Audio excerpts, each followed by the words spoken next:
Que le Seigneur nous bénisse. Pasteur Jean-Baptiste Rodez pour vous servir. Pourquoi les lampes des vierges folles se sont mises à s'éteindre? Dans le texte de Matthieu 25, versets 1 à 10 ou à 12. Pourquoi les lampes de ces chrétiens se sont mises à s'éteindre? C'était véritablement des chrétiens. Parce que la lampe, c'est la lumière de la foi. Il est écrit dans Proverbe 6, 23, le précepte est une lampe, l'enseignement est une lumière, n'est-ce pas? Il est écrit encore dans Psaume 119, verset 105, ta parole est une lampe à mes pieds et une lumière sur mon sentier. Donc, Matthieu 25 nous relate deux types de chrétiens qui étaient des véritables chrétiens, qui seront, vu que c'est une histoire future, véritables chrétiens. Pourquoi les lampes de ces chrétiens se sont mises à s'éteindre? Parce qu'elles ont été revêtues de ténèbres, d'insensibilité, de rébellion, d'indifférence, de manque d'amour, d'intransigeance. Autrement dit, elles ont eu pour fruit les œuvres de la chair. Pourquoi? Parce qu'il est dit dans le texte de 1 Jean chapitre 1 que Dieu est lumière, en lui n'a pas de ténèbres. Si nous marchons dans la lumière comme il est lui-même de la lumière, nous sommes mutuellement en communion. Dieu est la lumière. Et quelle est cette lumière? Le texte de Proverbe a dit, comme j'ai dit, le précepte est une lampe, l'enseignement est une lumière. Mais quel est le précepte par excellence que Christ a laissé? C'était l'amour, n'est-ce pas? Jean 13, verset 34, je vous donne un commandement nouveau, aimez-vous les uns les autres, comme je vous ai aimé vous aussi, aimez-vous les uns les autres. Dans Marc 12, verset 29, il nous précise ceci. Il a été posé la question, Seigneur, quel est le plus grand des commandements? Le Seigneur répondit, tu aimeras le Seigneur de tout ton cœur, de toute ton âme, de toute ta force, de toute ta pensée. Et il dit, c'est le premier, c'est le plus grand de tous les commandements. Il dit, voici le second, tu aimeras ton prochain comme toi-même. Ensuite, il dit une remarque importante. Il dit, il n'y a pas de plus grand commandement que ces deux-là. Il n'y a pas de plus grand précepte que ces deux-là. Cela veut dire que lorsque les lampes des vierges folles se sont mis à s'éteindre, c'est parce que l'amour de Dieu et l'amour du prochain avaient disparu de leur foi. Leur foi a été revêtue finalement des œuvres de ténèbres, d'indifférence, d'insensibilité. Et aussi, leurs lampes se sont éteintes. Je veux encourager quelqu'un à rechercher l'amour. 1 Corinthiens 14 nous dit, recherchez la charité. 1 Jean chapitre 4 verset 7 dit que, bien-aimés, aimons-nous les uns les autres car l'amour est de Dieu. Quiconque aime est né de Dieu et connaît Dieu.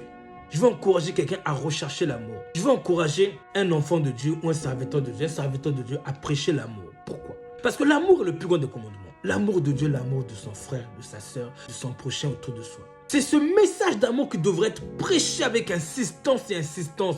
Parce que quoi que nous enseignons à l'église, si celui-ci, sa lampe s'éteint, son époux ne le prendra pas. Comme on voit dans Matthieu 25, 10, l'époux arriva, celles qui étaient prêtes, la Bible dit, entrèrent.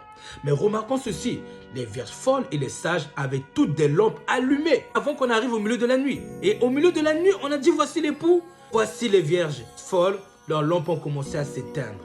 Or, comme j'ai dit tout à l'heure, le précepte est une lampe, Proverbe 6, 23. L'enseignement est une lumière. La Bible dit que Dieu nous appelait à une communion avec son Fils, n'est-ce pas? Dans 1 Jean, il est dit que si nous disons que nous sommes en communion avec lui et que nous marchons dans les ténèbres, nous mentons. La vérité n'est pas en nous. Donc la communion avec Christ est prouvée par les œuvres de lumière. Quelle lumière? L'amour est le plus grand de tous les commandements. Je veux encourager quelqu'un à rechercher l'amour, à marcher dans l'amour, à chercher la croissance de son amour pour Dieu et de son frère. Pourquoi l'amour? 1 Corinthiens chapitre 13 verset 1 nous dit, si nous enfants de Dieu, nous parlons des langues des hommes et des anges.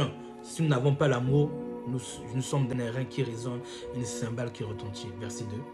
Et quand j'aurai le don de prophétie, la science de tous les mystères de docteur et toute la connaissance, quand j'aurai même toute la foi jusqu'à transporter les montagnes, si nous n'avons pas l'amour, nous ne sommes rien. Cela veut dire que ce qui a manqué aux vierges folles, c'était que leur lampe, leur amour a commencé à se refroidir. Rappelez-vous, Jésus disait, lorsque la charité, l'iniquité sera accrue, la charité de plus grand nombre se refroidira. Mais c'est celui qui persévérera qui sera sauvé. Persévérer à quoi? Dans l'amour. Dans l'amour. C'est quoi aimer? Aimer, c'est respecter. C'est prendre soin. C'est considérer l'intérêt de l'autre. C'est donner de la valeur à l'autre. C'est avoir de l'espérance pour l'autre. C'est reprendre avec douceur. C'est corriger avec douceur. C'est avoir un zèle de paix.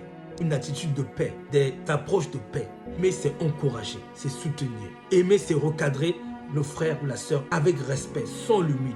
Aimer, c'est veiller à ne pas négliger. Aimer, c'est s'éloigner de toute forme d'insensibilité qui habite en nous. Aimer, c'est éviter d'être intransigeant, dur avec les erreurs des autres. Aimer, c'est être bon avec celui-même qui a vraiment péché. Aimer, c'est faire grâce. Aimer, c'est être plein de miséricorde pour l'autre. Aimer, c'est avoir de l'espérance pour celui qui est méchant. Aimer, c'est prendre soin. Aimer, c'est aider. Aimer, c'est se rendre disponible pour quelqu'un.